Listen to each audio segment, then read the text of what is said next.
I've got to say something to you that might be hard to hear. The movies that you like, they're bad.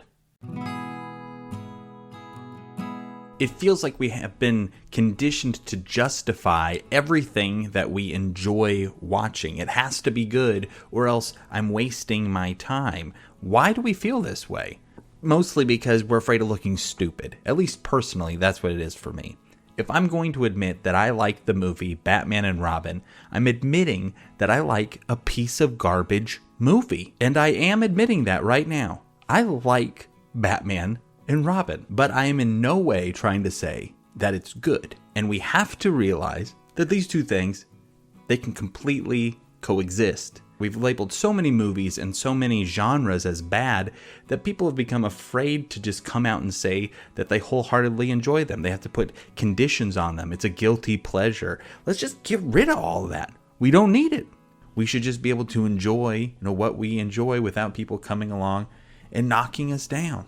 And I have absolutely done my fair share of knocking things down, mostly when it was just a popular thing to do. When the Twilight movies came out, I was fully on board, dogging on those things. But, I've watched them in the years since then, and I don't know if I would say that they are necessarily good, but there's definitely some enjoyable things in there. And frankly, who cares what I think if you like the Twilight movies? And I talk about all of this so that I can come out and say that I wholeheartedly like Snakes on a Plane. An undeniably bad movie, but a movie that I love nonetheless. This movie stars Samuel L. Jackson, and he signed on to the movie specifically because of the title. In fact, they tried to change the name of the movie, but he said if they did that, he was going to quit. The internet found out that this movie was coming out, and they had expectations of what it might be, especially with Samuel L. Jackson starring in it. And when the filmmakers found out about those expectations, they went back and made this movie be almost exactly what the internet had asked it to be. And how did it work out for them? Well, not very good. Financially, this movie, it bombed real bad and was not revered at all. Again, rightfully so. But man, did it hit the spot for me back in 2006. Snakes on a Plane is the kind of movie that when you hear the title, you know exactly what it is. Real quick, the story of Snakes on a Plane. A guy who lives in Hawaii sees a murder by a guy who's in the mob, and then he's being taken into the care of the FBI to be flown back to the continental United States to be a witness against this guy. And to try to kill him, they put a bunch of snakes on a plane, instead of like putting a bomb on it or shooting him with a gun or, all these other ways that you could just reasonably kill somebody. Instead, they fill a plane with a bunch of different kinds of snakes, every kind of snake you can think of, and they give everybody on the plane lays that have been sprayed with pheromones that drive the snakes crazy, and then chaos ensues for the rest of the movie. People get attacked in the bathroom. People get attacked when the oxygen masks fall. This movie breaks the cardinal sin of these kind of movies by killing the dog. But don't worry, the guy who does the dog killing gets his at the end as well. One of my favorite things in this movie is that Kenan Thompson, from SNL and Kenan and Kel, he plays the bodyguard of a rapper named 3Gs, and he is the one who successfully lands the plane after convincing the FBI agents that he's the one who should be doing it because he has spent a lot of time in a flight simulator on the PlayStation. Woo! All praises to the PlayStation! Yeah! Yeah!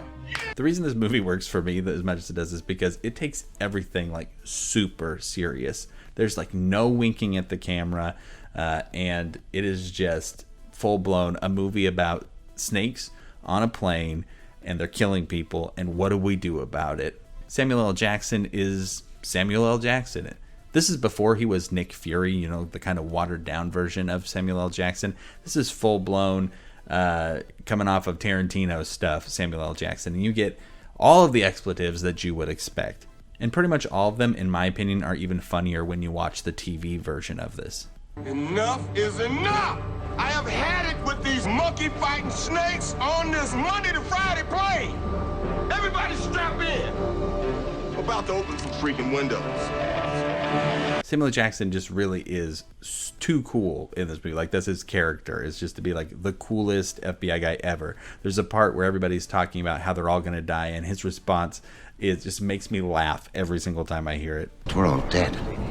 Not me. He doesn't hesitate to shoot the guy who he's protecting the whole time. Granted, he does have a bulletproof vest on, but man, the shock of it when you're watching it for the first time really just is really funny and takes you back.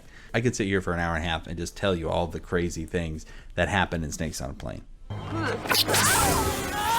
I mean, really, it could go on and on and on and on and on. Hey, yo, stay black.